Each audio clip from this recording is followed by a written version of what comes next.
micropropagación y vamos a iniciarlo y luego seguimos con las exposiciones. Dice que es cualquier procedimiento aséptico que comprenda la manipulación en plantas, órganos, tejidos o células y que produzcan poblaciones de plantas en condiciones in vitro. Tenemos que la micropropagación constituye la principal aplicación comercial del cultivo de tejidos, que esta es una gran herramienta, la aplicación comercial, y consiste en la propagación de un genotipo a gran escala a través del empleo de técnicas de cultivo de tejidos.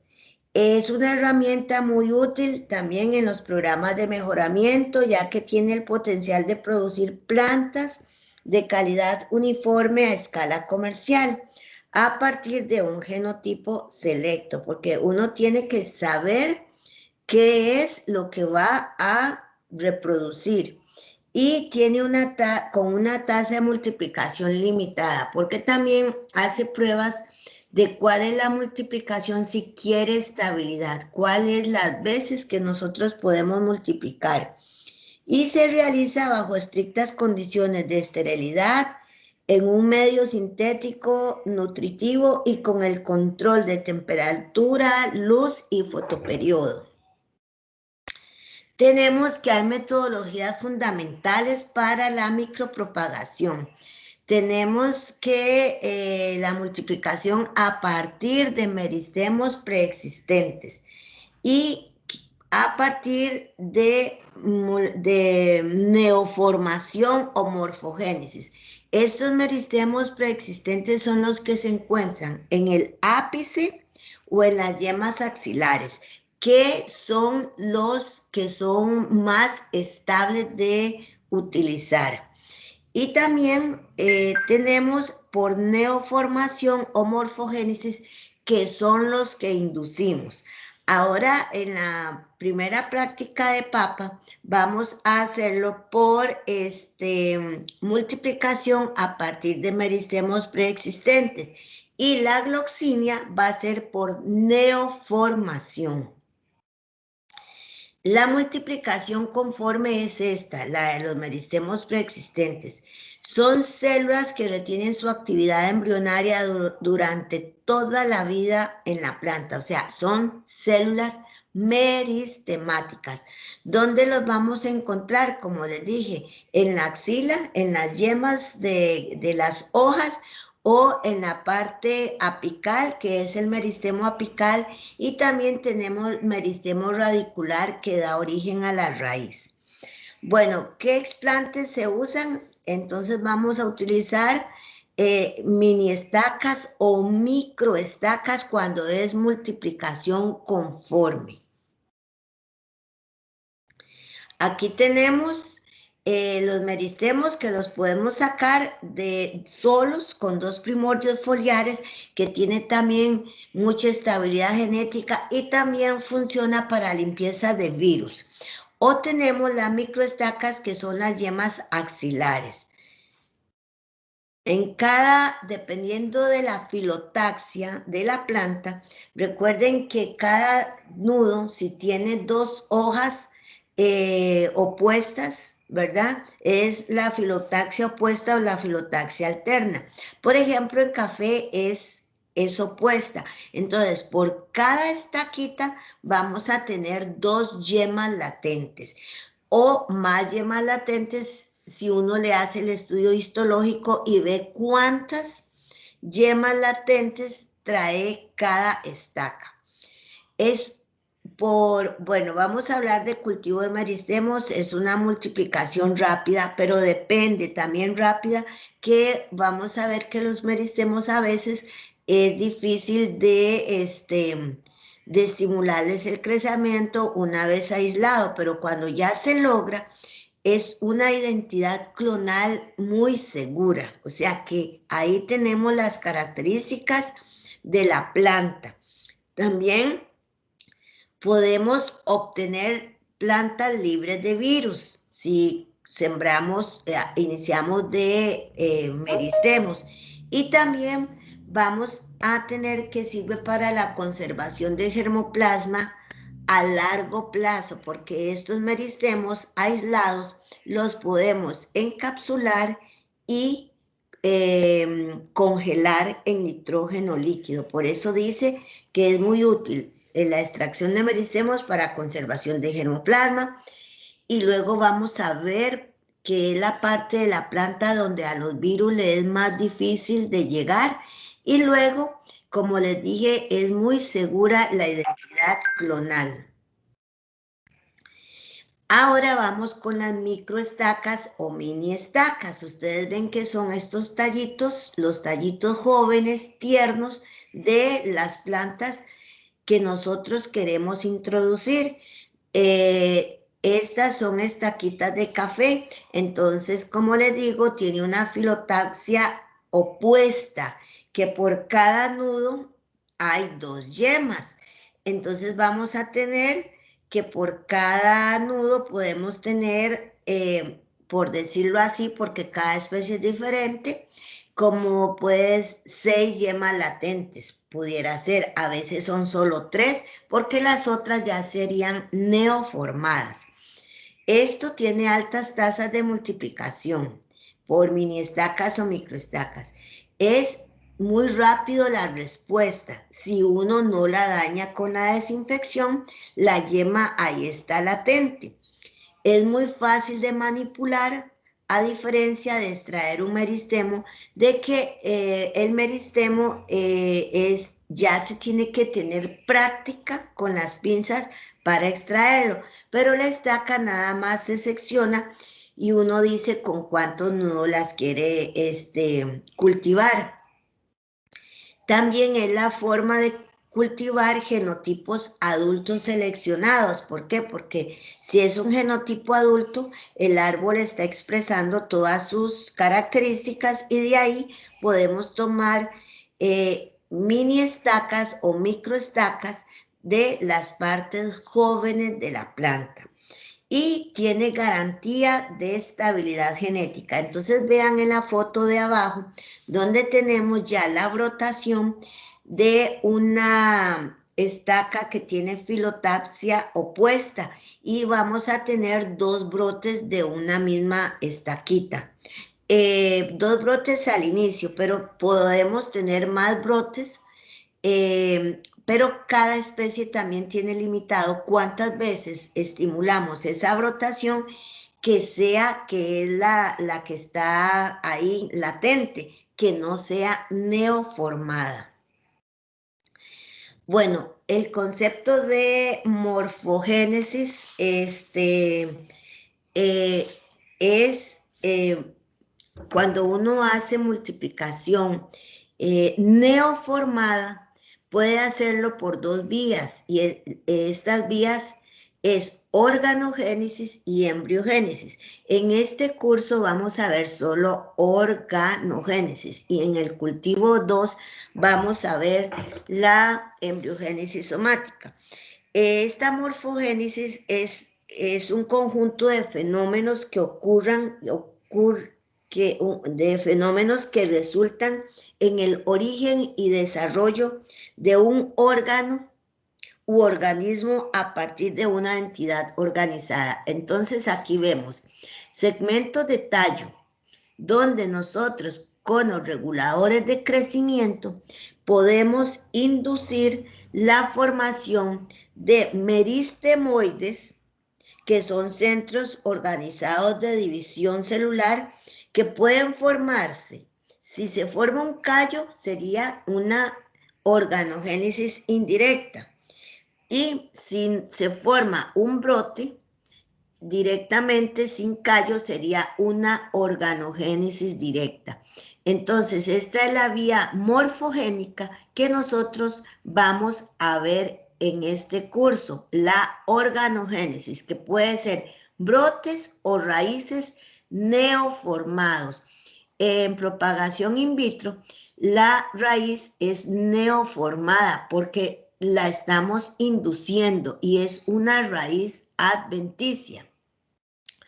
Ahora, la embriogénesis es la formación de un embrión con todas las características de un embrión sexual, que tiene meristemo apical y meristemo radical. Esto lo vamos a ver en cultivo 2 y que puede ser indirecta, que sale directamente de una parte del explante, o indirecta, que es a partir de callos. Entonces, que les quede claro que la morfogénesis puede ser organogénesis u embriogénesis, y que de ambos, organogénesis u embriogénesis, puede ser directa e indirecta. Y que nosotros nos damos cuenta cuando es organogénesis que hay formación de meristemoides, que son los que son inducidos. No son meristemos como los que están en las axilas de las hojas, pero sí tienen las mismas características y capacidades organogénicos. ¿Y cómo los producimos? Por uso de reguladores de crecimiento. Bueno, esta sería la presentación de hoy, y la próxima semana vamos a ver las etapas de la micropropagación. Ahora vamos a iniciar con las presentaciones, que sería sistemas de iluminación y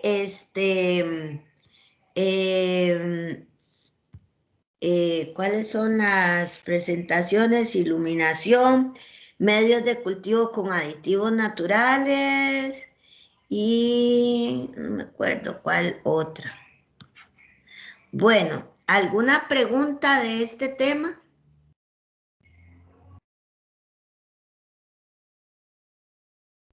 No, profe, todo claro. Bueno, entonces le vamos, ¿sí? Una pregunta.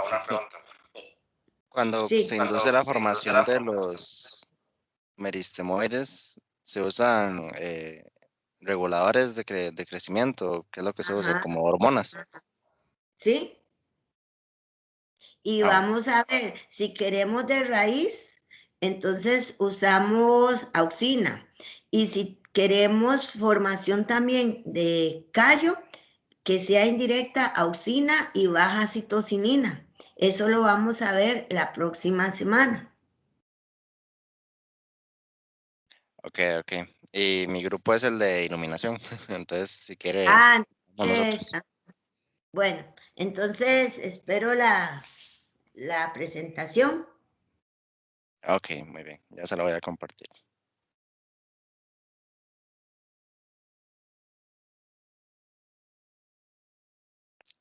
Profe, ¿puede dejar de ¿Sí? compartir la pantalla para poder compartir la mía? Uh-huh.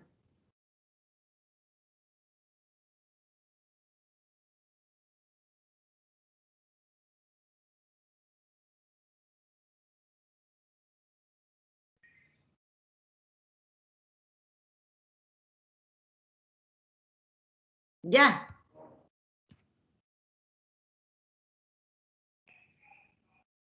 ¿Están viendo mi pantalla?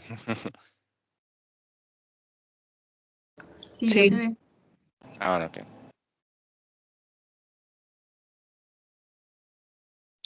Bueno, buenos días. Nosotros somos Juan Ignacio Garro Rodríguez, Arlene Alfaro, Johan Araya y Amanda Morales. Y nosotros vamos a exponer del tema fuentes de iluminación en laboratorios de cultivo de tejido. En los cuartos de crecimiento. Sí, en los cuartos de crecimiento. Bueno, y primero para dar como una pequeña introducción o como especificaciones acerca de estos sistemas, primero como con una regla general, una medida con la que uno se puede guiar con estos sistemas de iluminación es que idealmente por cada metro cuadrado de superficie se debe tener una fuente de luz de 400 watts o 600 watts o vatios. Y precisamente es esto, que existen varias posibles fuentes de luz que nosotros podemos utilizar en estos cuartos de crecimiento, que las vamos a ver más adelante en específico y sus características, pero hay bastantes opciones que uno puede utilizar.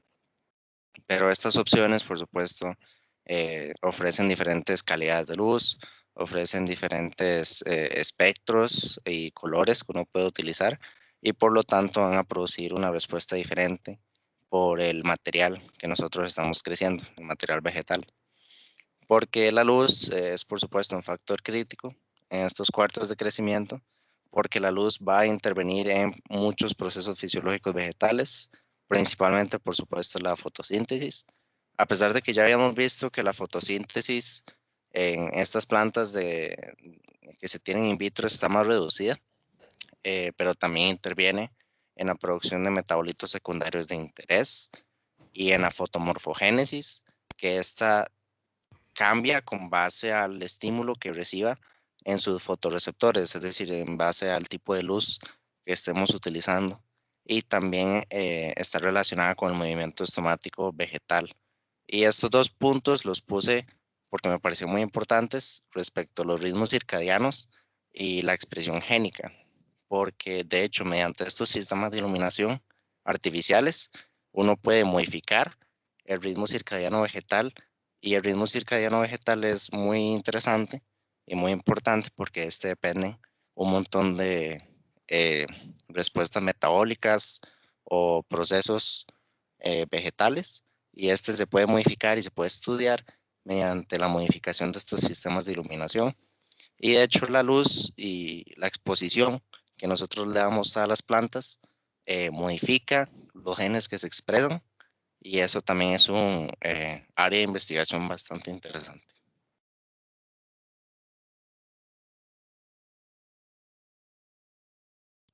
Muy bien, ahora como mencionó mi compañero, depende del estímulo, eh, es el cambio que se da en el cultivo, ¿verdad? Entonces, existen muchos tipos de lámparas para iluminación y cada una se caracteriza por tener en particular una composición espectral, ¿verdad? Entonces, las plantas poseen diferentes formas de detectar estos cambios en el espectro y por esta razón se usan diferentes tipos de fuentes lumínicas. Entre las más utilizadas se encuentran las lámparas incandescentes, que no son utilizadas para iluminación suplementaria porque generan mucho calor y ya sabemos que esto puede generar mucha transpiración, humedad y por ende contaminación de los cultivos. Y su composición espectral es de mala calidad además. Entonces tienen una baja eficiencia. Convierten en luz solo el 7% de la energía que consumen, entonces es un porcentaje muy bajo para un laboratorio comercial, por ejemplo. A pesar de lo anterior, son las más utilizadas para la extensión de la duración del día, es decir, para el fotoperiodo en este tipo de aplicaciones. A bajas intensidades de luz, que sería 8 micromoles de metros por segundo, o 100 lux, que sería la intensidad. En cuanto a los tubos fluorescentes o cámaras de bajo consumo, son las más comunes en las cámaras de cultivo y de siembra. La baja intensidad de este tipo de lámparas hace que deban utilizarse un número mayor de fuentes para alcanzar valores aceptables, es decir, consumen bastante energía. Sin embargo, aunque consumen bastante, convierten el 20% de esta energía que consumen. Entonces, comparándolo con las anteriores, ya es bastante más efectivo, ¿verdad? Además, debido a la elevada proporción de luz roja respecto a la luz, al rojo lejano, ¿verdad? Que es lo que capturan en la fotosíntesis naturalmente, inducen la producción de tallos más compactos, de plantas más bajitas y provoca un retraso en la floración de plantas, ¿verdad? Y esto da una respuesta a fotoperiodos más largos. En caso de un laboratorio comercial, esto es bastante útil. Y es muy útil en programas de suplementación lumínica comparado al anterior. Tienen un rango muy amplio que es desde los 350 nanómetros hasta los 750 y emiten calor, lo cual puede resultar en un fotoestrés en las muestras, ¿verdad? Ese es como uno de los problemas en este sistema. En cuanto a las lámparas de sodio, es muy interesante porque trabajan a presión, a una alta presión, y este es un sistema bastante nuevo, así que no se ha utilizado demasiado, aún están bastantes estudios, pero parece ser muy eficiente en convertir energía en luz, ¿verdad? Convierten el 25% de la energía que consumen, entonces igualmente tiene un valor bastante alto y los modelos más apropiados han estado trabajando en invernaderos a partir de 400 watts. Son muy útiles en programas de suplementación lumínica igualmente, pero como ya mencioné, están en estudio, así que no se han implementado a gran escala. Por último, las lámparas LED o luces LED son las fuentes de luz más revolucionarias para aportar luminosidad en un cuarto de crecimiento vegetal. Esto porque tiene la posibilidad de emitir un ancho acortado de espectro y permite generar combinaciones adecuadas para el crecimiento y el desarrollo de las plantas, según lo que requiera el investigador. Además, no producen un calor excesivo, que ya mencioné que pueden provocar desecación o contaminación, y promueven bastante el desarrollo de las plantas. Algunos tipos son el LED azul, que tiene un espectro de 460 a 470 nanómetros, indicado para las semillas jóvenes, para frutas, verduras, vegetales y producción de plantas. El LED rojo, que tiene un espectro de 620 a 630 nanómetros, indicado en las cosechas o plantas en el estadio final de su ciclo de vida. Y por último, se puede hacer un espectro mixto, que es el de 460 más 470 nanómetros, y el de 620 más 630 nanómetros, es decir, tiene tanto el LED rojo como el LED azul, y este es muy utilizado en el periodo intermedio del ciclo de vida de las plantas. Además, no consumen tanta energía como los sistemas anteriores y tienen una larga vida útil.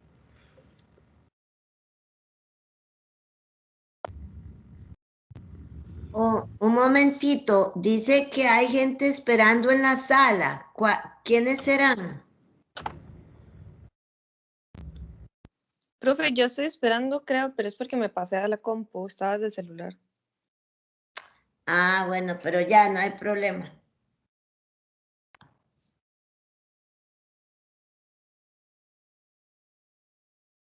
Bueno, con esto es importante también mencionar lo que es fotomorfogénesis, que básicamente es el uso de las bandas estrechas de longitudes de onda para estimular el crecimiento, morfología y acumulación de la masa en plantas por medio de sus fotorreceptores.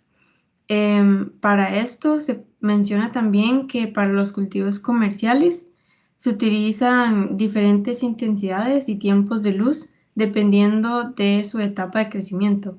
Entonces, para los brotes se utiliza una intensidad de 4000 lux de 20 a 24 horas de luz. Para las plántulas es la misma intensidad, pero de 15 a 24 horas de luz.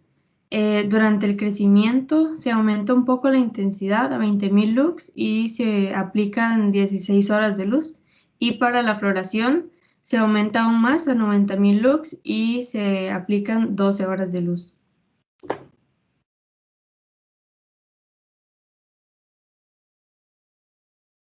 Bueno, en cuanto a la calidad de estos sistemas lumínicos, se refiere al color de estas, digamos, que puede ser, como ya mencioné antes, roja, azul, blanca, entre muchos otros colores, y pueden utilizarse un color específico mediante varias fuentes de luz. Es decir, se puede tener una fuente de luz de un solo color como un fluorescente o combinaciones de luces de varias calidades como un LED mixto que mencioné. Este último suele resultar de una mayor eficiencia sobre los cultivos in vitro en cuanto al crecimiento y desarrollo, y se demuestra que la calidad de la luz tiene efectos fisiológicos sobre los cultivos vegetales, específicamente sobre la embriogénesis somática y la producción de metabolitos secundarios de varias especies. Entre estas está la soya y el agave, que son bastante investigadas en este campo.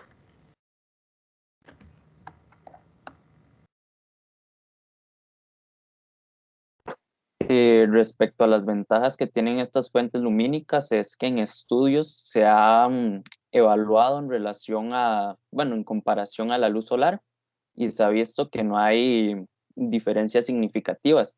Solo el factor de la intensidad lumínica es lo que causa diferencias, pero este factor se puede controlar en estas fuentes lumínicas. También otra ventaja que poseen es el control de la longitud de onda, ya que los cambios de colores en las luces hacen esto. También se dice que tienen una conversión eficiente de luz, más que todo en esta nueva, que son las luces LED, que tienen una alta eficiencia en este campo. También el control de la intensidad lumínica, como antes mencioné, ya que como mencionó la compañera anteriormente, en las diferentes etapas se aplica a diferentes intensidades lumínicas.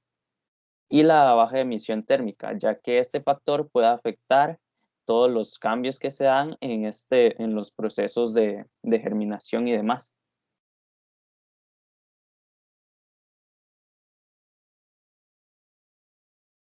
Bueno, con la iluminación artificial, como ya mencionaron, la ideal es usar la LED. Sin embargo, lo único inconveniente que tiene es que tiene un costo inicial bastante alto y que pues en un complejo, si se daña algún bombillo, va a haber que reemplazar todo y pues es bastante costoso.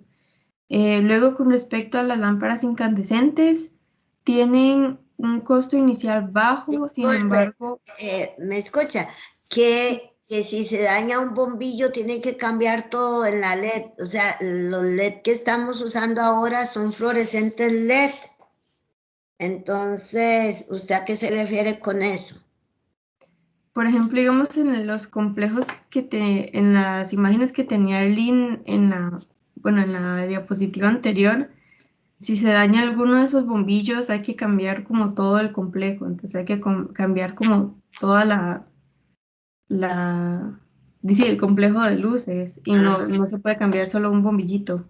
Sí, esos son como unos paneles de LED, pero entonces no es cierto, no es ventajoso usar, bueno, por lo caro que es, pero sí podemos tener LED, fluorescentes LED en cada estante. Y si son caros también, pero si se dañaría solo un fluorescente, no van a ser todos, entonces es más ventajoso. Y también hay LED así de fluorescente que tienen también diferentes colores de luz para los efectos organogénicos. Pero estos paneles nosotros aquí en el TEC aún no estamos utilizando. Bueno, adelante. Bueno, con las incandescentes ya mencioné que el costo inicial es bajo, pero a largo plazo puede llegar a ser bastante costoso porque, como ya mencionó Arlene, tiene una baja eficiencia de energía, entonces va a llegar a consumir bastante electricidad. También tiene una poca durabilidad, entonces se tendrían que estar cambiando más seguido. Tienen un bajo espectro, que es que tienen baja gama de colores, emiten mucho calor, entonces pueden afectar las temperaturas de las plantas y no son buenas para utilizar como par, que es la radiación fotosintética activa que va a recibir la planta. También están las lámparas GDL y HID, que son las lámparas de descarga de gas, dentro de las cuales están las lámparas fluorescentes, y la HID, que son las de descarga de alta densidad, dentro de las que están las lámparas de sodio. Bueno, estas tienen también bajo espectro, liberan calor, que aparte de afectar la temperatura, pueden dañar en sí la misma lámpara. Entonces, con esto va reduciendo la luminosidad conforme pasa el tiempo. Y con las HID, algunas pueden presentar elementos de mercurio que pueden ser tóxicos, y con las lámparas de sodio tienen un rango de 560 a 610 nanómetros, entonces mayoritariamente van a emitir luz amarilla y esto pues limita más sus aplicaciones.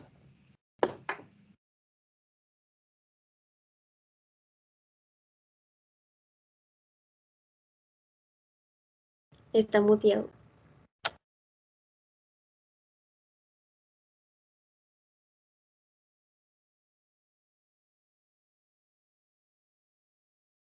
Ya listo. Perdón. Respecto a a los precios de las unidades de iluminación, estos son los precios que encontré en línea para cada unidad. Es decir, no voy a tomar en cuenta como estructuras adicionales, si es como lámpara fluorescente, solo voy a ver el tubo fluorescente como tal. Y respecto a las lámparas LED, lo que voy a ver son como estas tiritas que vimos, que son como una tirita que tiene varias lucecitas LED, que son las que estas se utilizan para cultivos de tejidos, a pesar de que hay diferentes ordenamientos como los que vimos con Arlene, que es como toda una placa. En fin. Entonces, los precios encontrados respecto a las lámparas fluorescentes por tubo, los precios rondan alrededor de los 100 hasta los $200. Las lámparas LED, esta tirita, de hecho, cuesta entre 400 y $500 en diferentes versiones, así que es bastante más costosa respecto a los costos iniciales. Respecto a las lámparas incandescentes, estas son bastante baratas. Cada bombillo entre los 50 a los $55. Y las lámparas de sodio están entre los 380 hasta los $420 también disculpen, $280 hasta los $320 por unidad o por bombillito. Así que muchas gracias por su atención. No sé si tienen alguna pregunta. Yo tenían que poner ejemplos de procesos organogénicos dependiendo de la fuente, de la onda de luz que es para crecimiento vegetativo, pero casos. Yo les puse que casos que busquen en artículos, porque no era solamente poner el tema, sino que ejemplos de artículos donde se han usado diferentes fuentes de iluminación en los cuartos de crecimiento de cultivo in vitro. Bueno, respecto a los estudios, bueno, tal vez lo dejé un poco al lado, pero yo investigué algunos que eran en soya y en agave, y básicamente lo que hacían ellos era investigar cómo, dependiendo de lo que ellos querían, ya sea embriogénesis somática o producción de metabolitos secundarios, que era en agave y en soya respectivamente, dependiendo de la calidad de la luz que usaran. Entonces, en unos usaban luz que era roja, en otros usaban luz azul o una combinación de ambas. Y lo que estaban hablando era cómo la calidad de la luz que estaban utilizando iba a impactar la embriogénesis somática en el agave. De hecho, vio que era mejor utilizar calidades de luces combinadas para sus efectos, ya que si usaban otros tipos de luz, más bien se potenciaba, no sé, el crecimiento vegetal o otros puntos que no les interesaba tanto al estudio. Pero respecto a los ejemplos, eso fue lo que yo investigué, aunque tal vez lo dejé un poco al lado. No, y También, o perdón. sea, los tipos de luz y eso era, o sea, es como la mitad del trabajo, y casos donde se usaba antes, como decir, la luz, los fluorescentes, estos tradicionales, y ahora los LED, qué efectos organogénicos y también cuánta cantidad, si son 2000 lux, 3000 lux, qué efectos han tenido, y también cuando se han dejado en, en oscuridad, qué efectos ha tenido esto. Entonces, yo me parece que para no dejar el trabajo como la mitad, que les faltó investigar esto y que lo pueden exponer en la próxima clase, porque si no sería como la mitad del trabajo. Efectos organogénicos, en casos, estudios de casos de efectos de luz sobre la organogénesis,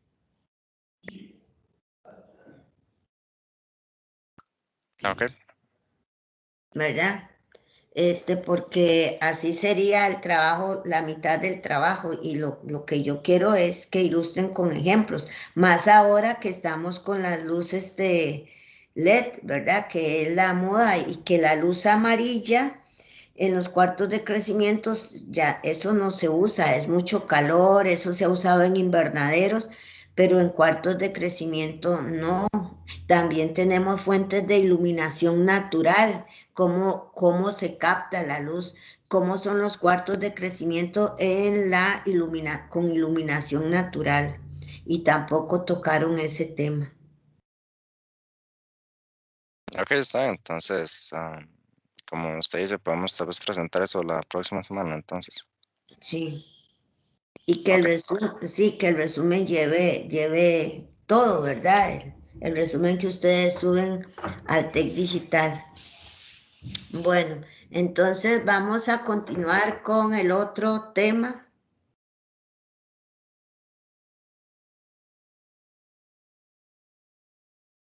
Buenos días, profe. Nosotros tenemos un video, entonces lo vamos a compartir. ¿Cuál tema es el que van a exponer? Porque ustedes son 3. ¿Ustedes cuáles son? Es el de medios de cultivo con aditivos naturales. Ah, bueno, está bien.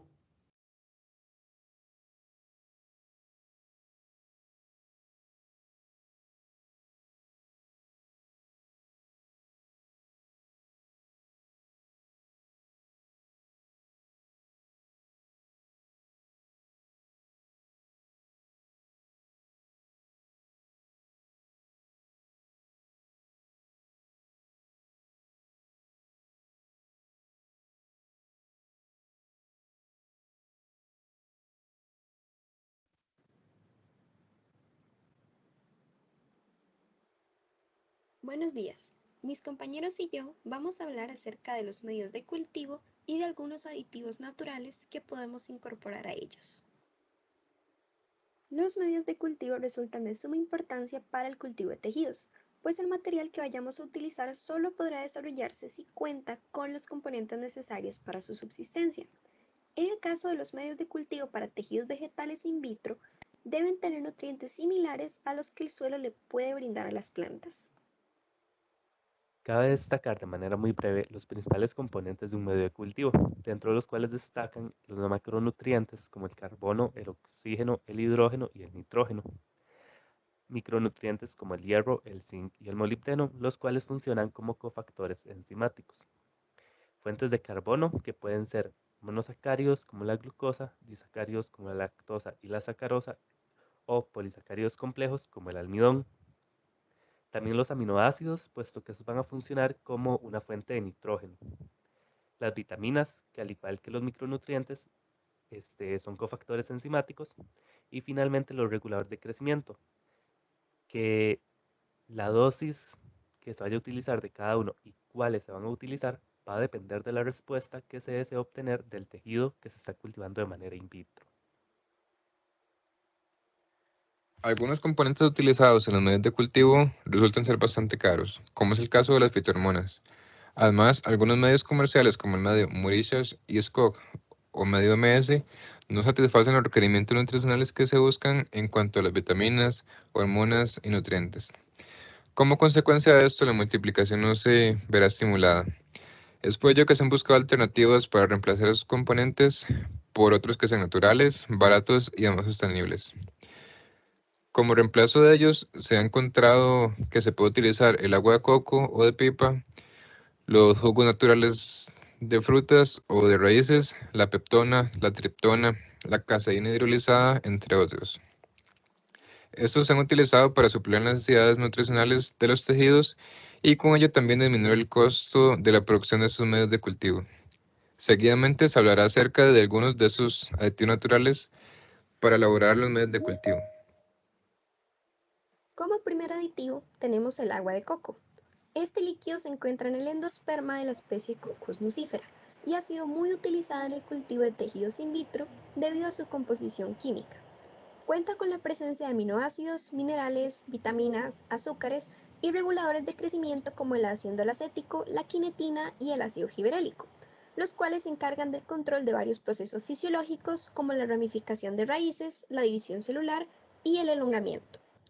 La adición de esta sustancia al medio de cultivo mejora el desarrollo de los tejidos cultivados mediante la estimulación de procesos como la embriogénesis somática y la morfogénesis.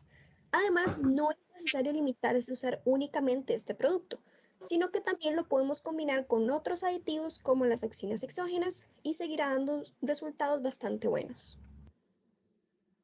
En la literatura se establece que la concentración ideal de agua de coco en el medio debe estar entre un 10 y 15%, porque si se excede esa concentración, más bien se van a inhibir los procesos de interés. Además, esa cantidad puede variar dependiendo de la especie, por lo que es necesario averiguar el dato exacto de manera empírica si es que no se ha reportado para la especie que se está trabajando. La sustancia que se puede emplear como aditivo natural en los medios de cultivo es el homogeneizado o la harina de banano u otras musáceas, ya que estos proveen a los tejidos de gran cantidad de minerales como el potasio, el manganesio y el calcio, vitaminas como la tiamina, la niacina, el ácido fólico y el ácido pantoténico, así como el regulador de crecimiento como la cetina, iberelinas o el ácido indolacético. Asimismo, la pulpa del banano se caracteriza por proveer a los tejidos de gran cantidad de carbohidratos. La adición de banano u otras musáceas está ampliamente relacionado al enraizamiento de las plantas, así como específicamente al incremento en la masa fresca a nivel de raíz y al incremento en la elongación de la parte aérea y de las raíces de un híbrido de Cattleya lothesi, tal como se muestra en la figura 1. Podemos ver cómo conforme se incrementa la concentración de pulpa de banano, las tres variables que se mencionaron anteriormente, la masa fresca, la elongación de la parte aérea y la elongación de la parte radicular, incrementó. Asimismo, el uso de banano en los medios de cultivo produce un incremento en el número de brotes y de hojas en Physalis angulata. Sin embargo, el uso de este aditivo natural produjo que la longitud de los brotes fuera menor respecto a los brotes generados al emplear un medio de cultivo control, tal como se muestra en la figura 2. Además, cabe destacar que el uso de medios de cultivo enriquecidos con banano y con agua de coco son ampliamente utilizados en el establecimiento in vitro de orquídeas, ya que en conjunto ambos aditivos generan una gran cantidad de efectos en las plantas de orquídea. Por ejemplo, en un híbrido entre dos variedades de Cattleya lothesi se produjo un incremento en el número de raíces y en la masa fresca de la parte aérea de la planta. En otro híbrido, pero esta vez entre Brasolaelio cattleya y la Cattleya, se produjo un incremento en el número de brotes. También se produjo un incremento en la supervivencia de los protocornos de Dasyglosum eduardi. Y finalmente, el uso de agua de coco y complementado con harina de plátano produjo un incremento en la germinación de las semillas de Cattleya maxima. Y esto último lo podemos visualizar en el cuadro 1, en donde se puede ver que conforme se incrementa la cantidad de harina de plátano que se utiliza en el medio de cultivo, utilizando una concentración constante de agua de coco, se produjo un incremento en el porcentaje de germinación de las semillas. Extracto de zanahoria. Su uso como aditivo natural para medios de cultivo representa un alto contenido de minerales, vitaminas, citoquininas y auxinas, esteroides y carbohidratos, todos compuestos de gran importancia para el adecuado crecimiento y desarrollo de las células vegetales. Además, su uso se ha visto efectivamente relacionado con la formación de callo. También, específicamente en cultivos de un híbrido de orquídea de la especie Phalaenopsis, se tiene que la adición de extractos de zanahoria presenta un aumento en el número de raíces, en el largo y ancho de las hojas y en la altura de la planta. En esta imagen se puede apreciar el crecimiento del híbrido de orquídea tras 4 meses. En A, en un medio con sacarosa, y en B, en un medio con sacarosa y el extracto de zanahoria. El medio que tiene el extracto de zanahoria presenta una planta más grande en general, con hojas más alargadas, raíces más alargadas y en sí también más raíces, en comparación con el que solo tenía sacarosa. Para el caso de la caseína, se utiliza su forma hidrolizada como fuente de nitrógeno. Esto debido a que de esta manera aporta los aminoácidos necesarios para la síntesis de proteínas y también para el metabolismo de hormonas. Gracias a esta propiedad se puede añadir a medios como el MS y de esta manera incrementar los resultados en la regeneración de plantas. También se ha identificado que este aditivo, en conjunto con el agua de coco, funcionan como inductores, y esto es debido a que tienen un efecto de citoquina y con esto promueven la división celular. Entre las ventajas del uso de aditivos naturales para suplementar medios de cultivo, se tiene que estos pueden favorecer tanto la germinación como el desarrollo y crecimiento de cultivos. Además, el uso de este tipo de aditivos reduce los costos a la hora de hacer un medio de cultivo eficiente. Y esto es debido a que estos compuestos orgánicos son ricos en energía, vitaminas, aminoácidos y fitohormonas. A pesar del potencial y ventajas que tiene el uso de aditivos naturales para medios de cultivo, también presenta desventajas. Estas van muy relacionadas con la primera, que es el desconocimiento de su composición concreta, pues en muchísimos casos esto es lo que provoca la baja reproducibilidad de sus ensayos y al mismo tiempo su poca expectativa de uso comercial, pues no se puede asegurar que siempre va a funcionar o siempre va a funcionar de la misma manera. Pues se le fue el internet.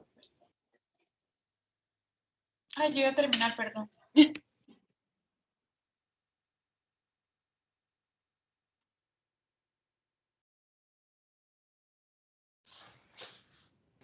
Gracias, Dani. Se le fue a lo último.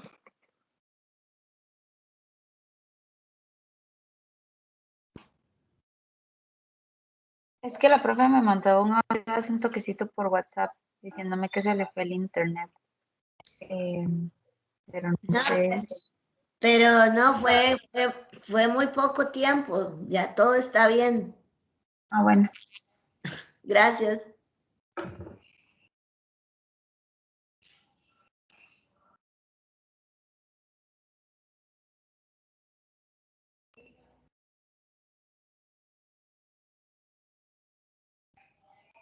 ¿Ya terminaron la presentación? Sí, profe, ese era el final. Bueno, también anotaron, es que como se me había ido del almidón de yuca que se usa como gelificante, también se refirieron a él.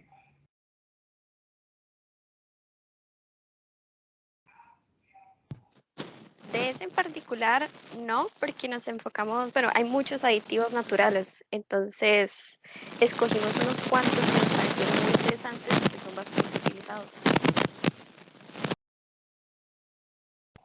Bueno, ¿alguna pregunta? Estuvo muy bonita la presentación y bueno, casi solo o solamente como en Orquídea fue que ustedes pusieron ejemplos de medios de cultivos con aditivos naturales, ¿verdad? También se ha hecho en otras plantas y tomaron en cuenta la sábila, es que como se me había ido también.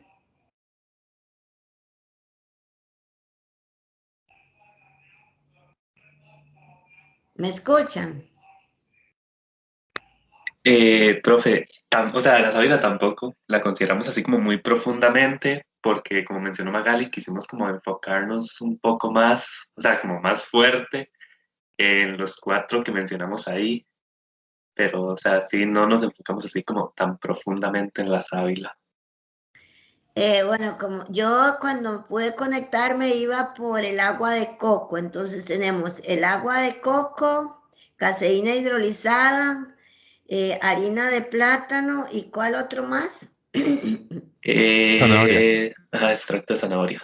Ajá.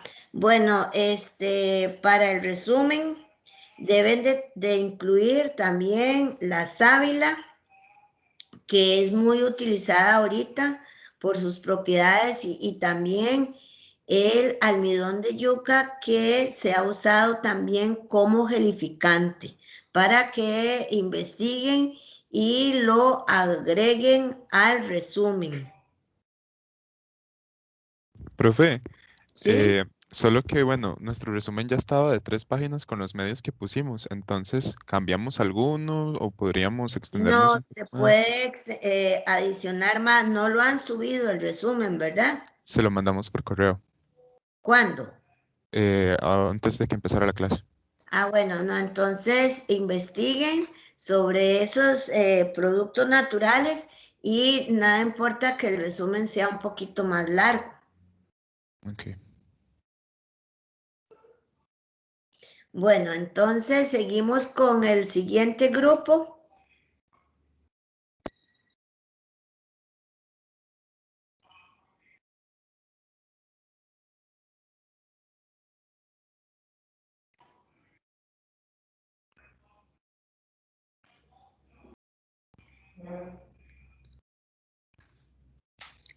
Ajá.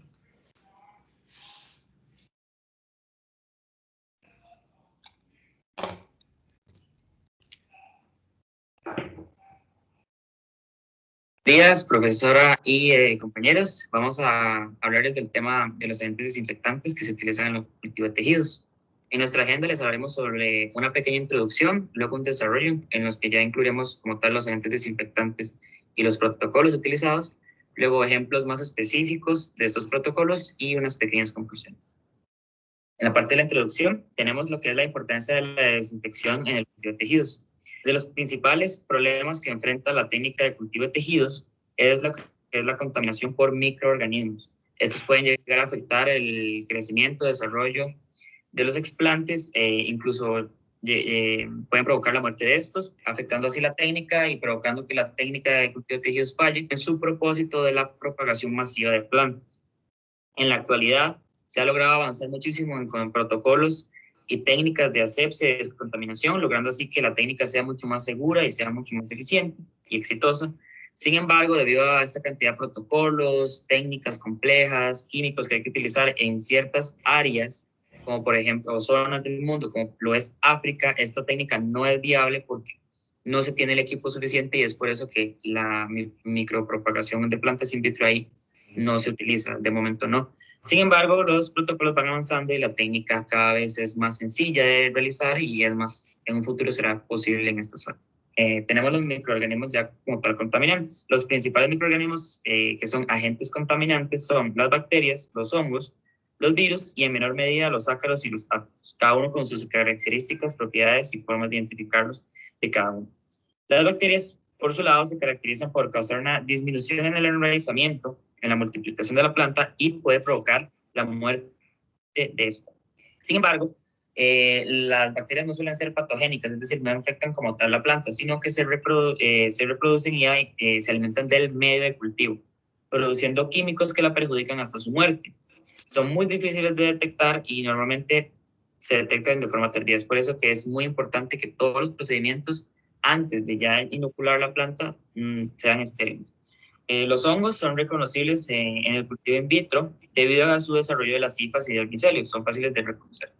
Se caracterizan por un rápido crecimiento a lo largo de la planta y medio de cultivo. Sin embargo, su crecimiento y desarrollo depende de muchos factores: el pH, la temperatura, el medio de cultivo que se esté utilizando y la planta. ¿Por qué la planta? Porque la planta, como ya vimos en fisiología, puede poseer ciertos mecanismos de defensa que puede evitar que el hongo se desarrolle, crezca o incluso lo puede llegar a matar. Entonces, no todos los hongos van a ser viables, no todos los tipos de hongos van a ser contaminantes. Luego, los ácaros y los áfidos son organismos, como ya mencioné, poco comunes en los cultivos in vitro, pero se caracterizan por acarrear otros microorganismos, bacterias, hongos y virus.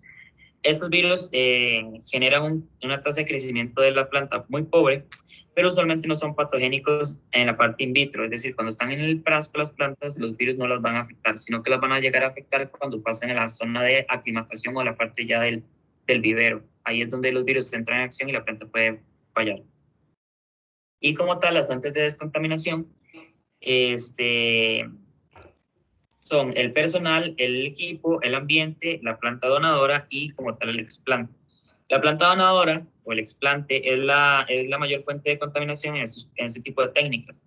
Múltiples microorganismos están en contacto con la planta, pudiéndose albergar tanto en ella, digamos, dentro de sus tejidos, en la superficie, en el agua que contengan adentro.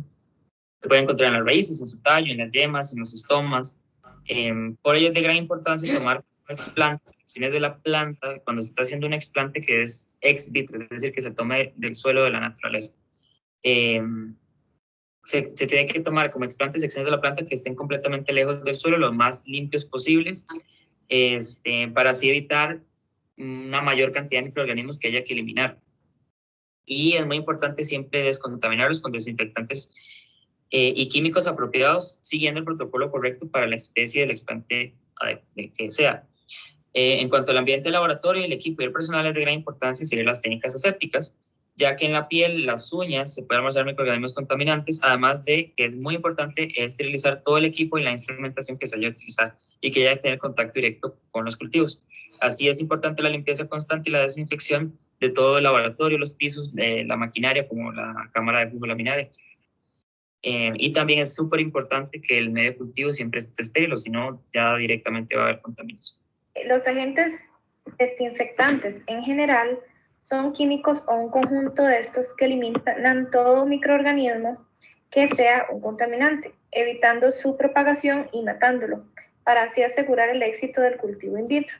El uso de agentes esterilizantes y desinfectantes es el primer paso en el proceso de los cultivos in vitro exitosos, Sin embargo, es muy importante saber cuáles usar, en qué concentraciones y en cuánta cantidad y cuánto tiempo, porque algunos de los químicos utilizados pueden llegar a ser tóxicos para las plantas. Así que se debe tener un equilibrio entre la eliminación de microorganismos y el mantener la integridad de la planta. Para la desinfección de los explantes hay bastantes opciones útiles. Primero tenemos el hipoclorito de sodio, que es uno de los más utilizados. Es efectivo, económico y de fácil adquisición. Cuando se aumenta la concentración de esta sustancia y el tiempo de desinfección, el porcentaje de contaminación disminuye. Sin embargo, estos dos factores tienen que estar controlados porque una exposición muy extensa puede llegar a matar el explante. También la agitación puede aumentar la eficiencia de la desinfección. Luego, el etanol al 70% es una sustancia bastante utilizada porque es práctica, de fácil acceso y tiene un coste bajo.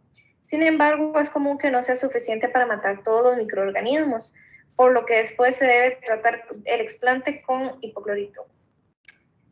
Después el hipoclorito de calcio no es tan bueno en la desinfección como lo es el hipoclorito de sodio, pero es menos fitotóxico, por lo que es usado en plantas que sean más sensibles a los otros químicos. Luego, el peróxido de hidrógeno tiene la ventaja de que tiene la capacidad de actuar como un agente oxidante energético y no deja residuos tóxicos, por lo que no es necesario removerlo. Pero en concentraciones altas sí es necesario quitarlo debido a que afecta en la pigmentación de la clorofila. También cuando es utilizado en combinación con hipoclorito de sodio, el peróxido de hidrógeno favorece la absorción de este en los tejidos. Por último, el cloruro de mercurio tiene muy buenos resultados en el control de contaminación y tiene bajos índices de oxidación, pero es tóxico y afecta al medio ambiente, entonces ya casi no se utiliza.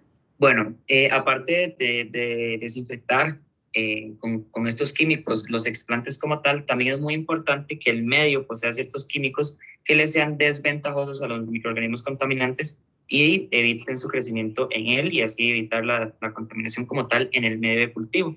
Disculpe, no van a mencionar nada de las partículas de plata y del oxvirín, que son los más usados actualmente también. Y yo se los di en la lista de desinfectantes.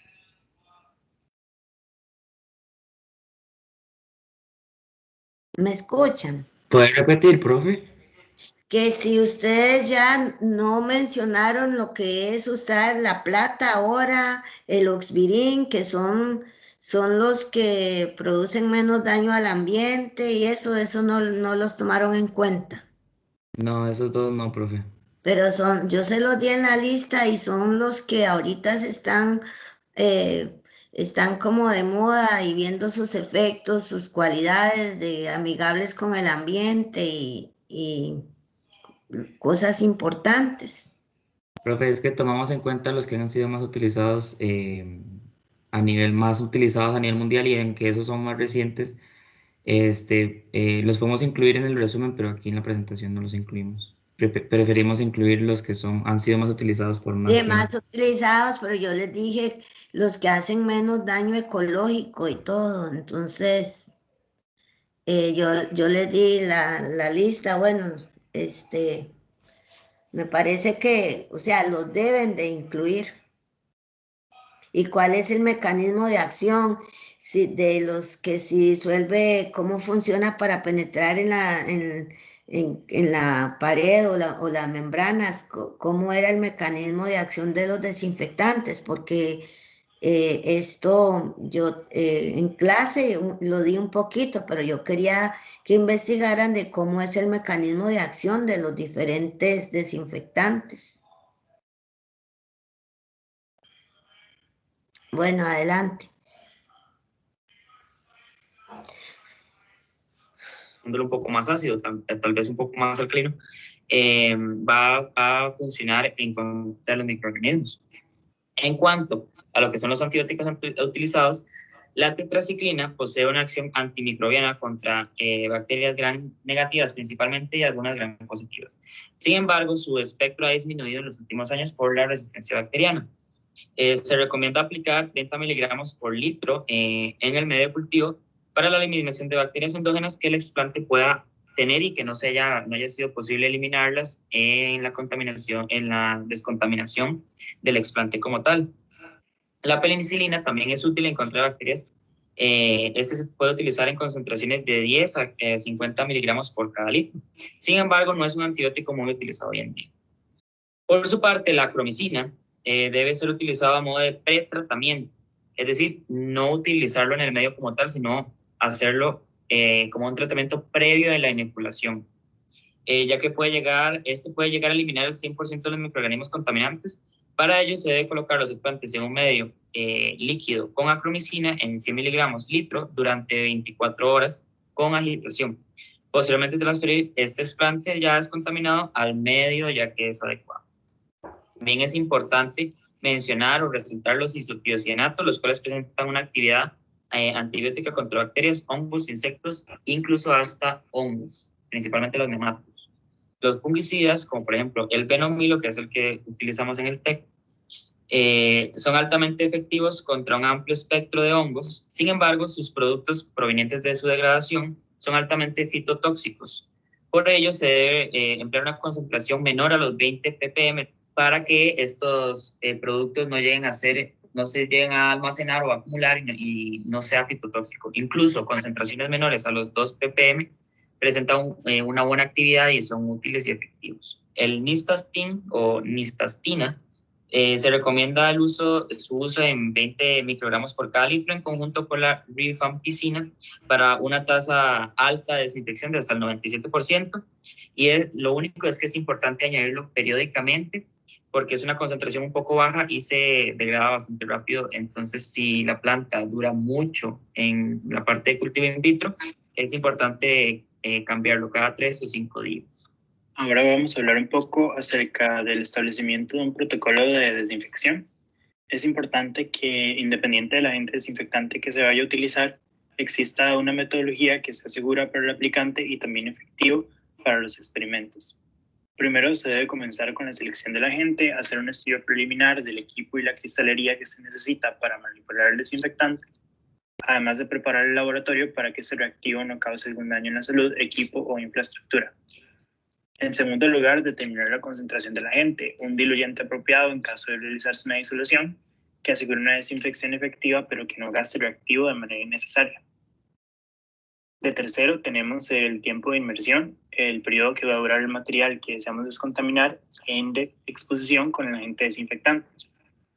Lograr una correcta limpieza del material biológico, pero que no se afecten los recipientes ni la viabilidad del tejido celular. Por último, para obtener un protocolo exitoso, se deben realizar pruebas que confirmen la remoción de microorganismos patógenos y otros contaminantes para así estandarizar la metodología. Este es un ejemplo del establecimiento de un protocolo para la desinfección de un cultivo de tejidos de ñame realizado por Ramírez. En este caso, el investigador selecciona el hipoclorito de sodio en una concentración de 1.5% volumen-volumen con un tiempo de inmersión de 30 minutos y logra obtener muestras libres de contaminantes que también cumplen condiciones asépticas in vitro y una alta viabilidad en el periodo ex vitro. ¿Y qué explante utilizó para introducir? ¿Qué explante utilizó para introducir yuca?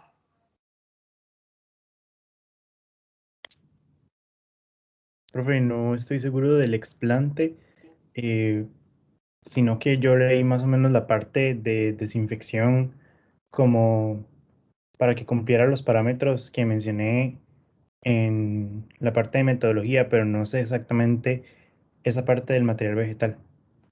Eso es básico, qué parte de la planta usted va a utilizar, porque dependiendo, así también puede variar, o sea, si fueron yemas, si fueron meristemos que iba a extraer, tiene que mencionar qué parte de la planta es, o si fueron hojas o estacas, qué parte,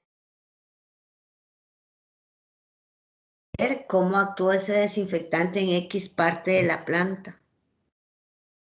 Sí, correcto, profe.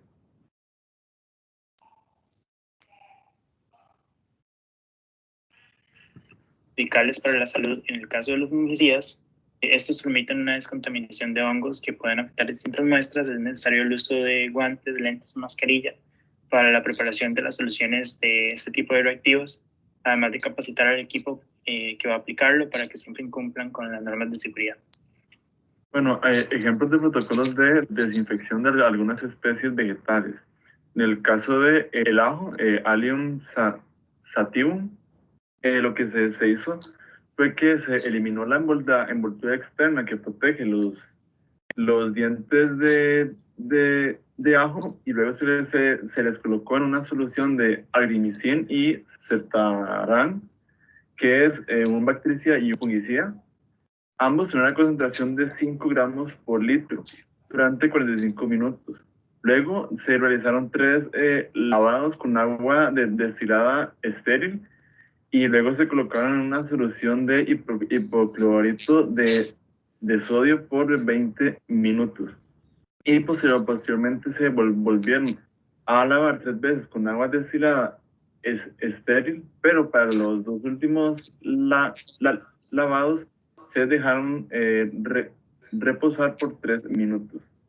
Luego, en el caso del pteroguineniten, el proceso de desinfección consistió en una desinfección superficial en una solución de detergente y agua, en una agitación a una velocidad de 250 RPM por media hora. Luego se enjuagaron en agua corriente, y después estuvieron en una inmersión en etanol al 70% durante 2 minutos, y luego en hipoclorito de sodio al 10%, con un agregado de 3 gotas de TIM 20 durante 10 minutos. El TIM 20 consiste en una solución que mejora la absorción del agente químico en los tejidos vegetales.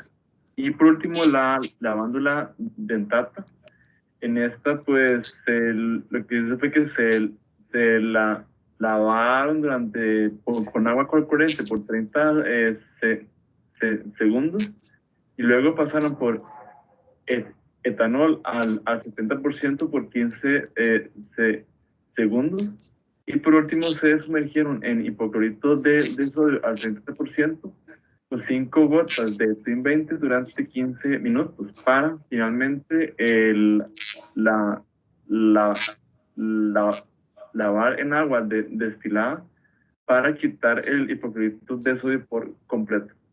Modo de conclusión, los agentes de desinfección son una parte esencial para el establecimiento de cualquier experimento asociado con el cultivo de tejidos vegetales. Por medio de estos se puede evitar la afectación de múltiples patógenos como hongos y bacterias, además de asegurar una descontaminación apropiada. También este tipo de procedimientos está asociado a resultados con mayor valor y efectividad, además de un nivel de bioseguridad en el laboratorio de alta calidad. Muchas gracias. ¿Alguna pregunta del grupo? Bueno, entonces esto sería por hoy. La próxima semana nos vemos a las 7:30. Creí como que las exposiciones iban a durar un poquito más. Y a los que les di la respuesta,